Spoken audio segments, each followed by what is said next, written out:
Hey there, high level listeners. Welcome back to another episode of our English vocabulary podcast here on High Level Listening, where we bring you side by side American and British English to help take your English to the next level. Today, we're diving into the topic of coworkers and colleagues. Yes, that's right. Welcome everyone to our vocabulary class. As Kat said, today's topic is all about colleagues and co-workers. These are the people that you work with. So in this video, we'll share about 40 different English vocabulary terms and phrases that describe your colleagues and co-workers. And all of these are used in real life, everyday spoken English in the US and in the UK. Always, we'll teach you by reading out a short script each. I'll go first with a bit about my coworkers in American English, and then Mark will talk about his in British English. After that, we'll go back through the script line by line to explain the best vocabulary and phrases for improving your business English. Ready? Let's get started. So Kat will read her American script first. Kat, can you tell us about your co-workers? Absolutely. I work with such an inspiring group of people, and they're a big part of why I really enjoy my job. Take Megan, for example. She's incredibly supportive and has this amazing ability to bring out the best in everyone around her. She's thoughtful and always knows the right thing to say to encourage us when things get stressful. I'm really lucky to have her as a mentor. Then there's Chris, who's our go-to expert for anything tech-related. He's resourceful, patient, and has a knack for breaking down complex problems into simple solutions. I'm constantly learning from him. And then there's Jamie, who's highly detail-oriented. Jamie's precision and organizational skills ensure that nothing ever slips through the cracks. Whether it's spotting small errors or proposing improvement, Jamie's always adding value to our projects. I genuinely admire how everyone contributes their unique talents. It's an incredibly collaborative and supportive environment, and I'm really lucky to be a part of it. All right, what about you, Mark? Do you have a kind of a group of colleagues or coworkers that you quite like at work? I've been working with a new group of colleagues for the last few months, and I'd say we have a really good dynamic. I report to Jane. She's been here forever, and she showed me the ropes when I first joined. She has a wealth of knowledge. She knows the ins and outs of all our procedures, so I run things past her before we finally deliver something to a client.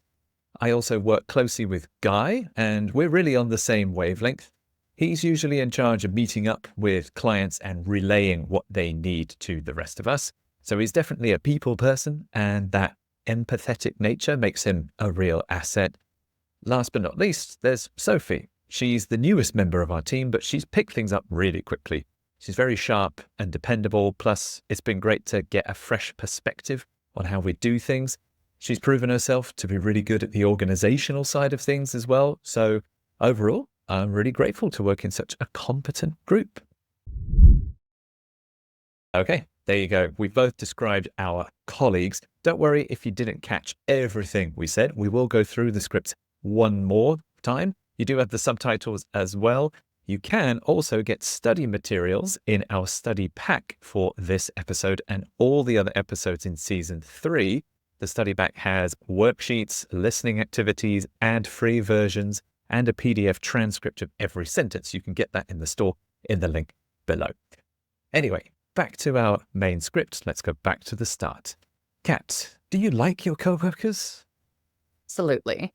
I work with such an inspiring group of people, and they're a big part of why I really enjoy my job. Now, when we talk about our coworkers and our colleagues, these are the people we work with. We work alongside these people we work with, okay? So the people that we work with, I would call them my coworkers, or if I felt like we were sort of a bit more professional, a bit more formal at work, I probably would refer to them as my colleagues. But in general, you can easily say the people I work with, or I work with such an inspiring group of people. So remember, things and people are inspiring. Okay, that's outside of me, right? Oh, she is such an inspiring person. They are such an inspiring group. So I'm inspired. They are inspiring. Okay. And if they are an inspiring group of people, they bring out the creativity. They bring out the motivation. I really want to work with them. I really like working with them. They are so inspiring. They are so successful. I want to be successful like them. And they're a big part of why I really enjoy my job. So they're a big part of why. Now, why is a question word, but when we're going to put it inside of this sentence like this, we're just going to use another sentence to connect it. They're a big part. I really enjoy my job. They're a big part of why I really enjoy my job. Okay. So they are the reason. They're the reason I really enjoy my job. Yeah, seems like something really important. If you get along with your colleagues, it makes going to work easier. It makes working easier as well. You're not dreading going to the office because you actually enjoy being around your colleagues. That feels like a big part of any job, right? Absolutely. And speaking of that, do you like working with your team, Mark? I've been working with a new group of colleagues for the last few months, and I'd say we have a really good dynamic. So yes, I do. Kat's already mentioned the preposition. I've been working with a new group. And yes, I'm going to use the present perfect continuous because I started working a while ago, and over the last few months, and still now, I've been working with a new group. With is the preposition with all the objects. So I've been working with John. I've been working with my team. I've been working with the HR department. You can connect after with. And I've been working with a new group of colleagues. So maybe our company changed or moved us around, and now we are a new team. We didn't work together before, and recently we've been put together. So that's a new group of colleagues. And I'd say we have a really good dynamic. A dynamic is another word for our relationship. We have a good relationship. We have a good dynamic. This is quite a professional word that I wouldn't really use when I talk about my friends. In a professional environment, in the office, our dynamic, how we get along, how we communicate, and how well we work together is our dynamic. So you have a good dynamic. A bad dynamic can happen, or an awkward dynamic. These relationships can exist at work, but the word for them at work is dynamic. You can have a professional dynamic, even a fun dynamic at work. But if you're using the word dynamic, I imagine you're talking about your colleagues. All right, so luckily you work with an inspiring group of people. What makes them so great to work with? So take Megan, for example. She's incredibly supportive and has this amazing ability to bring out the best in everyone around her. So I'm introducing someone. These are two different ways where I'm quickly introducing my colleague and why I think that they're so great to work with. So, why are they great to work with? Well, okay, take Megan, for example. I've pulled her out of my team and I'm saying, here, take Megan, for example. Now I'm going to talk about her. This is a good way to introduce that you're going to talk about somebody. Okay, well, take Megan, for example. She's incredibly supportive. She's supportive. Now, if someone is supportive, they help you when you need it, right? If someone is supportive, they are behind you and telling you good things about yourself so that you feel good about yourself. If you need help with something, if you need a little step up, a little push in the right direction, someone who is incredibly supportive will do that for you. She also has this amazing ability to do something. So she has this amazing ability to, and then we can say what she does. So she has this amazing ability to know what you're thinking. She has this amazing ability to match two things together perfectly. So if she really does something special, she has this amazing ability to bring out the best in everyone around her. You know, I love people like this. They have just this really good energy. They really just bring out the best in people. If you bring out the best in people, then people like to be around you. So they are kind of on their best behavior, right? They do their best work. They sort of just feel so comfortable that they are their best selves, right? They're their best selves. So she has this amazing ability to bring out the best in everyone. So again, we are our best selves around her. And I don't know how she does it, but she just has this incredibly amazing ability to bring out the best in everyone around her. It's I inspiring. just That's a like good her. example of the I know. inspiring part. They I just like inspire her you or so motivate much. you. I Mm. know, I know. And so she's just overall really awesome. Okay, so what makes your team so dynamic, Mark? So I report to Jane. She's been here forever, and she showed me the ropes when I first joined. So I use these phrases because I think they're a good way to talk about your colleagues, especially with the hierarchy, which can sometimes be quite tricky in big companies. Maybe you have a senior person or a supervisor above you, but it's difficult in some companies to know their official title. If there is someone above you in any rank, you can always say, I report to Jane. I report to Brian. I report to Bill. I report to a senior figure or a superior. This doesn't mean necessarily my boss or my manager. Right. Maybe Same, yeah. I don't know their title exactly. Maybe I'm a junior programmer and he's just a senior programmer. So it's not a very big difference, but he's still above me and Jane is still above me. So I report to her. That also means that I show her my work, or if I have questions, I ask her. The reason Jane is probably a senior figure is because she's been here forever. She has been here forever. So she's started a long time ago. She's still here now. She's been here forever, a very, very long time. Or she's been here for ages. And she showed me the ropes when I first joined. They showed me the ropes. This is a phrase means she taught me, she helped me, and she introduced me to the company.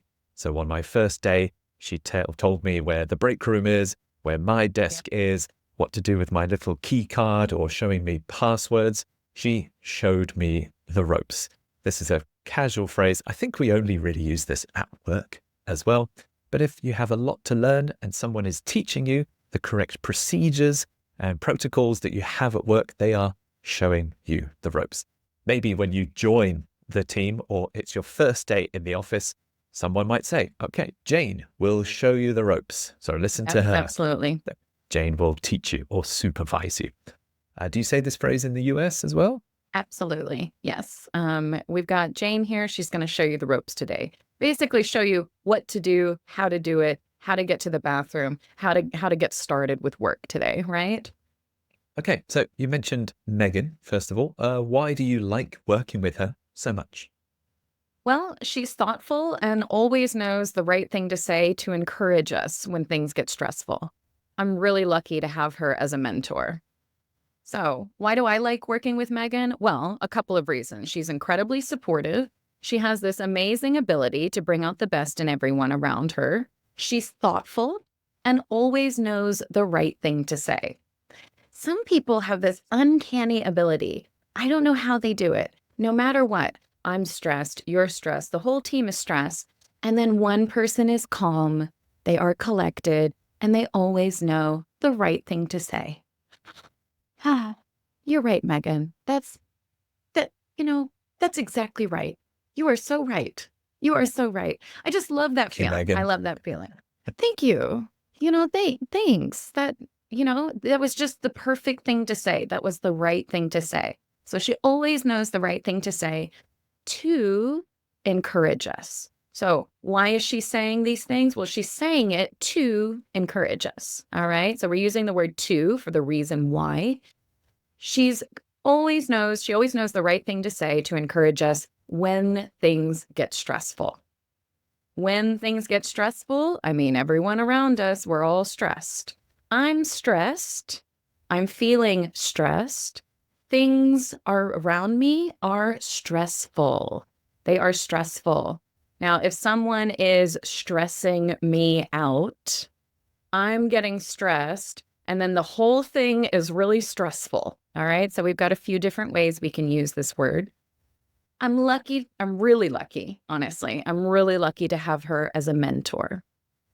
This is one of those kind of weird words where we actually do say the OR at the end. So mentor, a mentor. I don't think usually people say mentor, but sometimes they do say mentor. It does sound a little weird. My mentor is kind of like Mark, maybe someone who has been there a little bit longer than me, who has been helping me, right?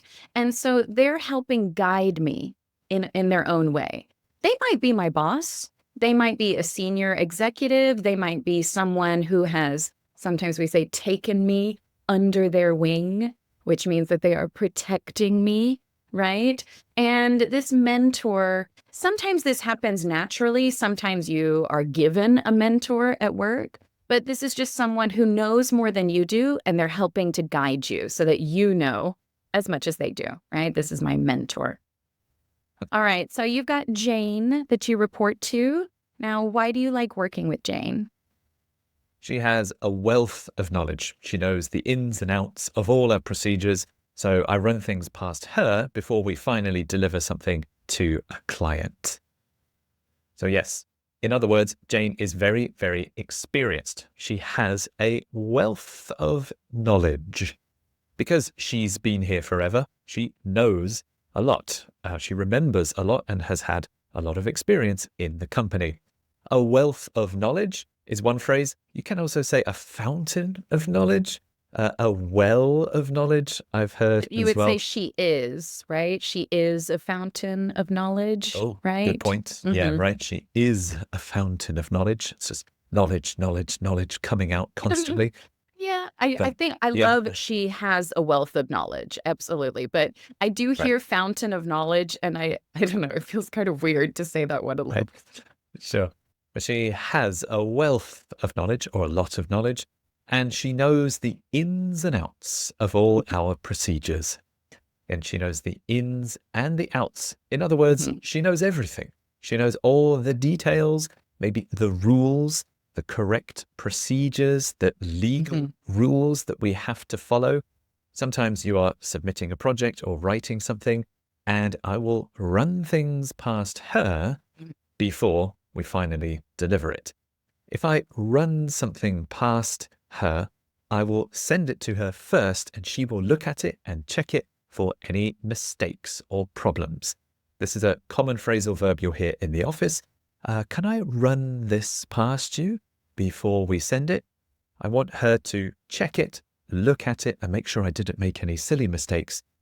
After that, when it's all correct, we can send it.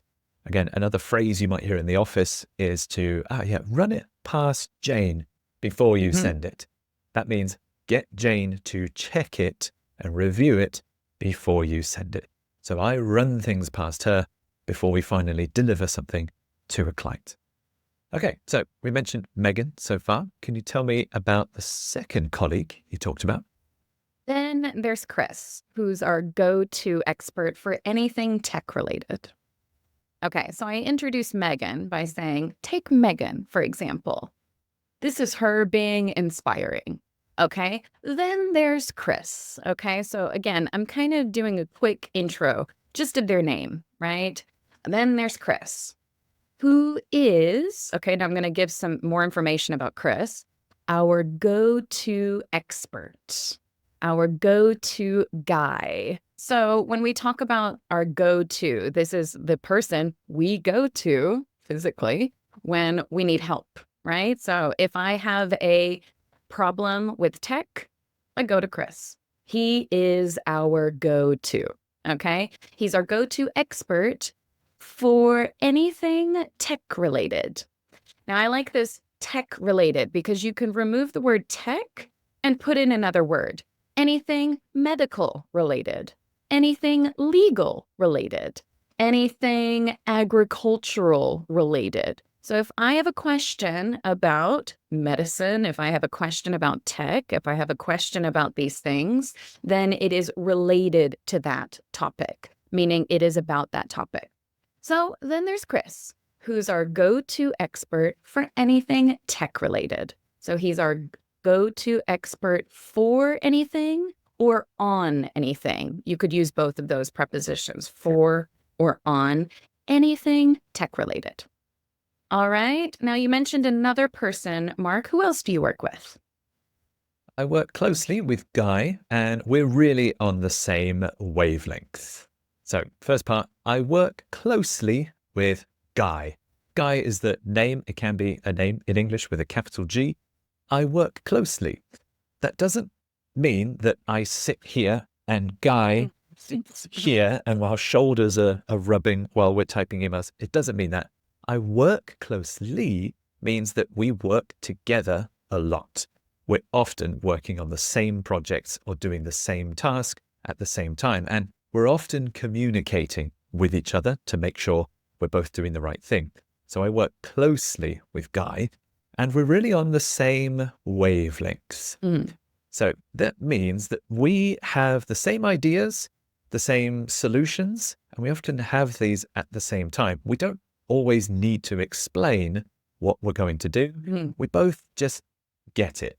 We approach problems the same way. We work in a similar style. We organize things in the same way. We're on the same wavelength. You might hear something similar, that we're on the same page. That means we understand the same thing right now for this project, but we're on the same wavelength feels like all the time. We're just always thinking the same thing. And maybe that's why I enjoy working with him so much and why it's easy to work closely with him. We're on the same wavelength. You can say this about colleagues, coworkers, and I think you can say this for friends as well. Okay, back to you, back to Chris. Why do you enjoy working with Chris? Well, he's resourceful, patient, and has a knack for breaking down complex problems into simple solutions. I'm constantly learning from him. Well, one of the reasons I enjoy working with him is he's resourceful. Sometimes if you don't have something, you think, oh, well, I don't have it, so I can't do anything. Well, Chris comes in and he thinks, oh, we don't have something? Let me think of a new idea. Let me think of a new way to use something. So now we have it. So he might grab something, or he might have some information, or he might be able to help in a way that then we can get going again. We can continue working. And so when you are resourceful, if you don't have something, someone can kind of think of a new or a clever way to do it in a different way. So I quite like people that are resourceful. It's kind of like thinking outside of the box, all right? So he's resourceful, but he's also very patient. So he doesn't get angry or upset if we're going slowly or don't understand something. He sits there patiently. He's very calm while we are learning something, while we are doing something. And he has a knack for breaking down complex problems into simple solutions. So he has a knack, K-N-A-C-K. If you have a knack for something, you are very good at it, okay? And if you have a knack for something, then you might even surprise somebody. Wow, you really have a knack for that. Oh, that's really impressive. Okay, that's really cool. I'm glad you can do that so well. You're really good at that is another way to say that. Well, you have a knack for that. You're really good at that. So he has a knack for breaking down complex problems into simple solutions, right? So what we do in every single class, we break down the script line by line. So if you have something that is complex, it's very difficult to understand. A complex problem, this is really, it's not easy to understand. But if you break it down into simple solutions, then you can piece by piece understand it. Right? So he has a knack for breaking down these complex problems into simple solutions. I'm constantly learning from him. So we like to use the word always, constantly, continuously. We use this a lot in English. We don't mean every single moment of every single day, but it is a way to say we learn a lot from them. So we are constantly learning from him. I'm always learning from him. All right, so you've got this guy, right? And you, what does he bring to the team exactly? He's usually in charge of meeting up with clients and relaying what they need to the rest of us. So he's definitely a people person, and that empathetic nature makes him a real asset. Okay, so back to Guy, my colleague. I'm going to talk about his responsibilities. He's usually in charge of meeting up with clients.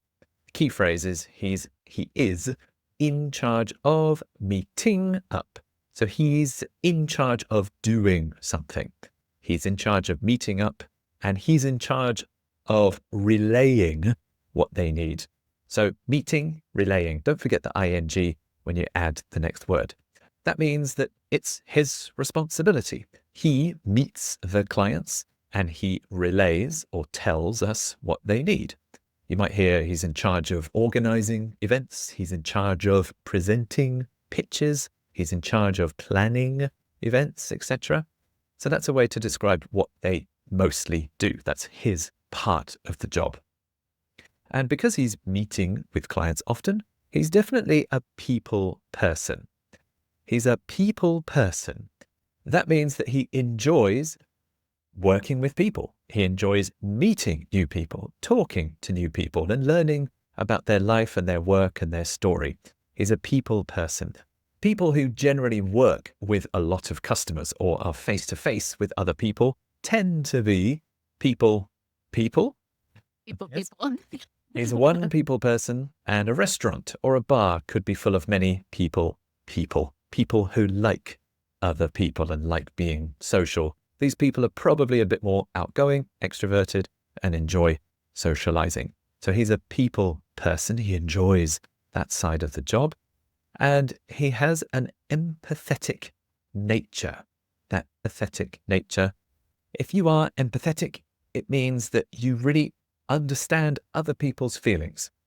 If you feel sad and frustrated, I almost feel sad and frustrated because I have empathy for you. I am empathetic.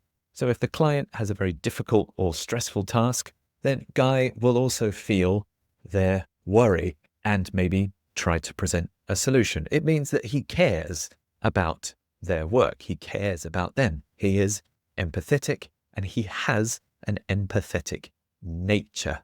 Nature here means personality, an empathetic person.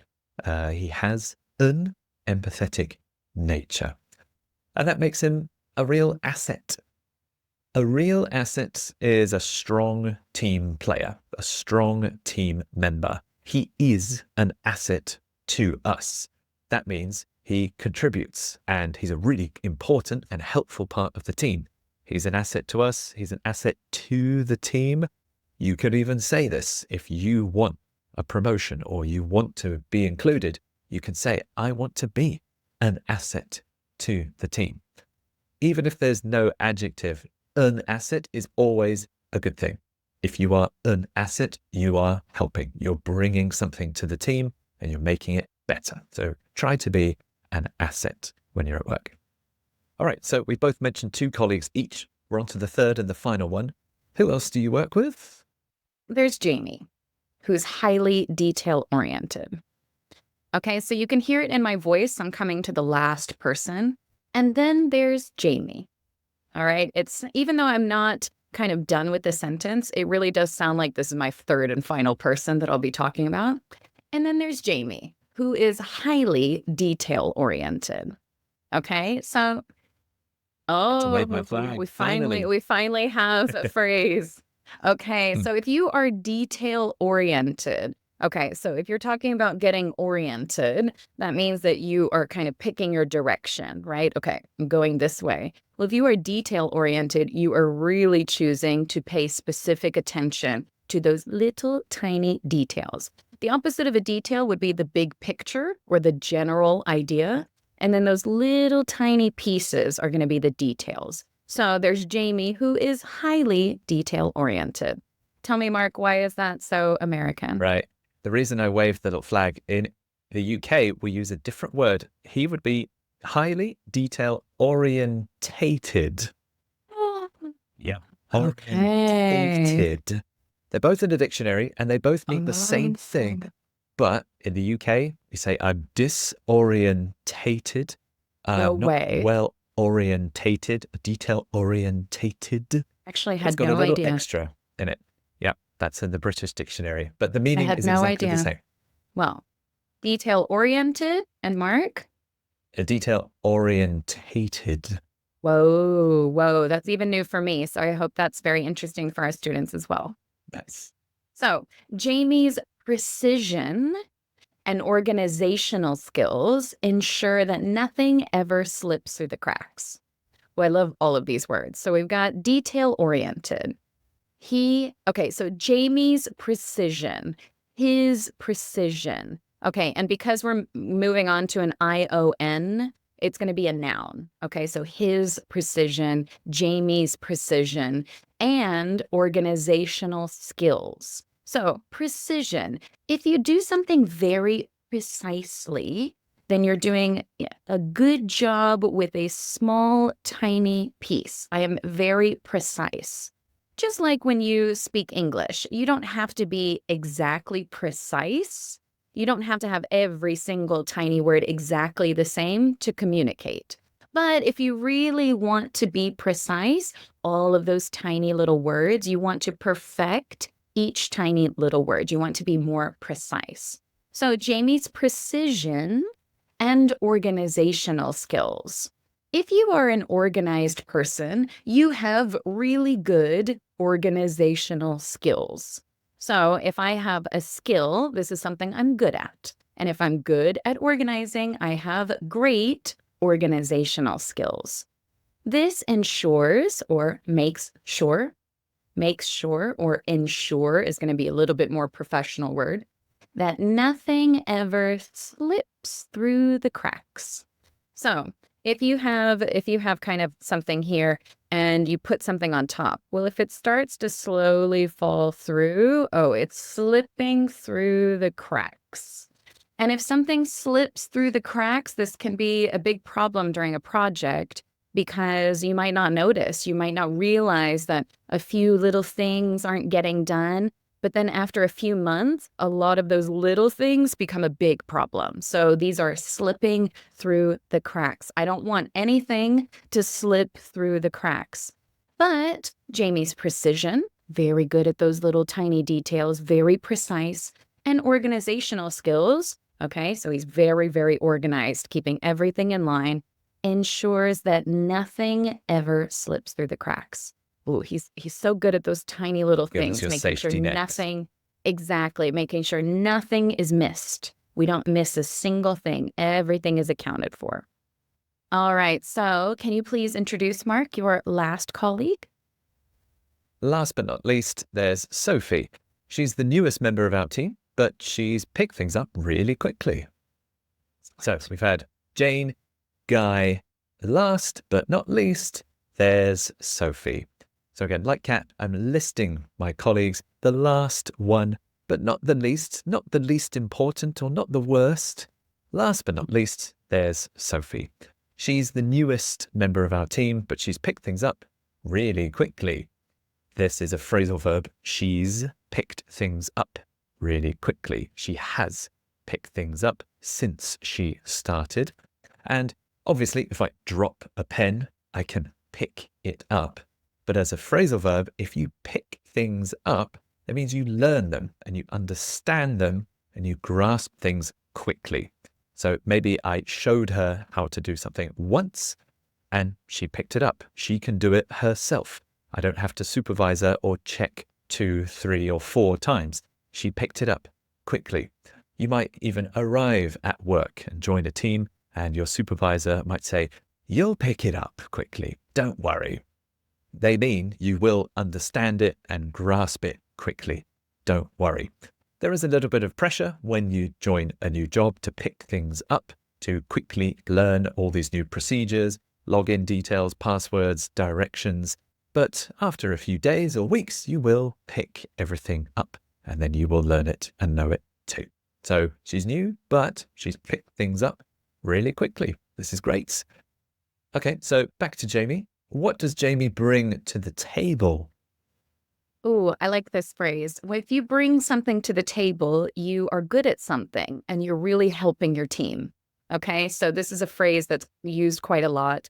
What is something different or unique that's really helpful for our team? What do they bring to the table? Why are they so special, right? So, what does Jamie bring to the table? Well, whether it's spotting small errors or proposing improvements, Jamie's always adding value to our projects.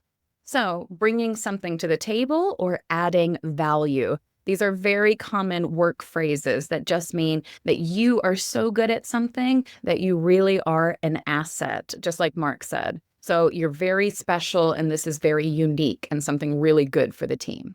So whether it's one thing or the other, meaning Jamie does both things, they are both adding value to our projects. So spotting small errors. So if you spot something, you see it, you notice it. So that means you're looking, and you found it. So spotting small, oh, there's a small error right here, we need to fix it. Or proposing improvements. So if you are proposing something, you're sort of giving your ideas and you hope that they'll take those ideas. So proposing improvement.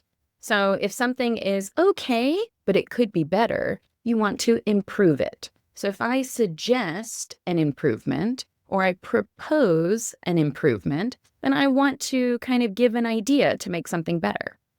Jamie is always adding value to our projects. Adding value, being an asset, and bringing something to the table, these all mean that you are doing well and you're doing good things for your team, and that's why it's important. It's something special and unique to you. All right, so your final colleague, Sophie, last but not least, what do you think about her? She's very sharp and dependable. Plus, it's been great to get a fresh perspective on how we do things. She's proven herself to be really good at the organizational side of things as well. So yes, when you have a new colleague join your team, there's maybe a little bit of worry or stress. What are they like? Are they going to be good? Will they need a lot of help to get started? But I said she's picked things up really quickly. And the reason is she's very sharp. She's very sharp. Sharp, like a knife, actually means smart, intelligent, and they learn quickly. Like I said, I show her something once and she's got it. Or maybe she learns just by watching how we work and then being able to do it herself. If you're sharp, then I think you learn things very fast. You learn things very quickly. You don't need to be told multiple times, or sometimes you don't need to be told at all. You're a quick learner. She's also dependable, so we can depend on her. She is dependable. That means that she does what she says she will do. She finishes her tasks on time. If she offers to help, she will help and follow through. So she is dependable. We can depend on her. And it's been great to get a fresh perspective on how we do things. So she's a new colleague, so she'll bring her outside perspective. Sometimes if you work and work and work on a project, you get so close to it, it's difficult to zoom out and see how it looks to a new customer or a new client who's never seen it before. So that's fresh perspective. She has a new opinion or new eyes. Some people might ask, can I get your perspective on this? What do you think about this? She might notice things that we didn't notice, or she might see things in a way that don't make sense to her, but they make sense to us, so we need to change them. So she has picked things up very quickly, and she has proven herself. So when you are a new colleague, maybe you have to show everyone else that you can do the job, that you are good enough to be on this team. And over the days and weeks and months, she has proven herself. That means that she showed us her work and we like it. It's good work. She has convinced us that she should stay, that she's a good part of this team and she's here. You might have to prove yourself when you start a new job. You can even say that. I believe I have proven myself as a valuable asset. So that's something that you achieve after weeks or months at work. And she's really good at the organizational side of things. If you have a colleague who takes care of or is in charge of a specific part of the job, they are good at the side of things. Like she's good at the management side of things. She's good at the planning side of things, or she's good at the technical side of things. So this means they are very good at one specific part of the work. Okay, so last line of your script. Do you have any final thoughts about your team as a whole? Honestly, I genuinely admire how everyone contributes their unique talents. It's an incredibly collaborative and supportive environment, and I'm lucky to be a part of it. So I genuinely admire how everyone contributes their unique talents. So if you admire someone, you kind of look up to them, you're proud of them, but also you want to be more like them. All right. If I admire someone, wow, that's really great. I want to be like that too. Okay. Wow, that's amazing. So I genuinely admire how everyone contributes. If you contribute, you are putting in something for the team. All right. If you are doing something that you are good at and you are making the team better, you are contributing. You are contributing. And everyone contributes their unique talents. If I am talented, I have many talents. I'm very good at a lot of things. My talents or my skills. It's an incredibly collaborative and supportive environment. Oh, we've got 4 big words there, so let's just go through each one. Incredibly collaborative. Now, it is collaborative, right? But collaborative. That's kind of we say it a little bit faster in this way if we kind of ignore the spelling just a little bit. So collaborative, collaborative, and supportive environment. So it's a collaborative environment where everyone puts in their part, everyone collaborates, and to collaborate means to work together, labor, together, right? So we work together. And it's a supportive. I help you, you help me, we work together, right? So it's a supportive environment. A good environment or a bad environment, your environment is the space, kind of the energy around you. If you are surrounded by good people, this is a good environment. All the noises, all the people that are working together, this is your space, right? And I'm lucky to be a part of it. I am lucky to be a part of it because it could be really bad. It could be way more toxic, but this is a pretty good environment overall. All right, some final thoughts, Mark? Yeah, overall, I'm really grateful to work in such a competent group. So Kat said she was very lucky. I'm really grateful. Like, oh, thank you. Thank you. Whoever made this group and put this group together, I am grateful. I'm almost relieved that they are all good, sharp, competent. It's such a competent group. Competent means that they do their work well. They don't make mistakes. You can be a competent worker and you are a worker who does their job well. They don't break things, have accidents. They don't let things slip through the cracks. They just do it well. So a competent group means everybody does their work well. There's no weak link or weak member. The noun of it is competence. So you could say, I'm grateful for the competence of our group, or I'm grateful to work in such a competent group. Yes, I've worked in many groups. I know that, yeah, I've definitely been in groups where not everybody is their best.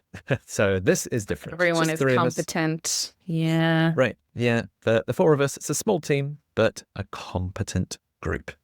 More casually, if I really liked my colleagues, I might say a competent bunch. We're a competent bunch. That makes us sound like we're also kind of quite close to each other.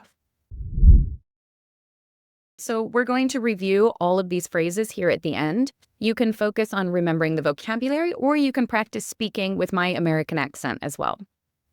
Inspiring, supportive, amazing ability to do something, thoughtful, encouraging, mentor, the go-to expert, resourceful, patient, a knack for something, breaking down complex problems, finding simple solutions, detail-oriented, precision, organizational skills, spotting small errors, proposing improvements, adding value, unique talents, collaborative, and a supportive environment.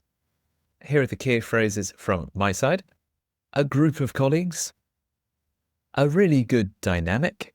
I report to someone. She's been here forever. She showed me the ropes. A wealth of knowledge. The ins and outs of our procedures. Run things past her. On the same wavelength. In charge of doing something. A people person. Empathetic nature.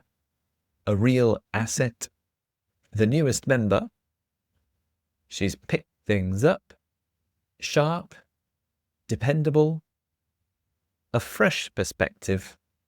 She's proven herself. The organizational side of things. A competent group. Excellent. And once again, the Season 3 High-Level Listening Study Pack is available right now. It has PDF worksheets for this episode, bonus listening activities, ad-free MP3 versions, and PDF transcripts of every Season 3 episode. The link is in the description below in our high-level listening store. We really think it'll help you get the most out of these episodes and take your English to the next level. Yes, thank you so much for watching, everyone. And please tell us about your colleagues or co-workers. Who do you work with? What do they bring to the table? What skills do they have? We do read and reply to every comment we get here on YouTube. So take advantage, come and practice with us. Thank you so much, everyone. We'll see you very soon for another episode here on High Level Listening.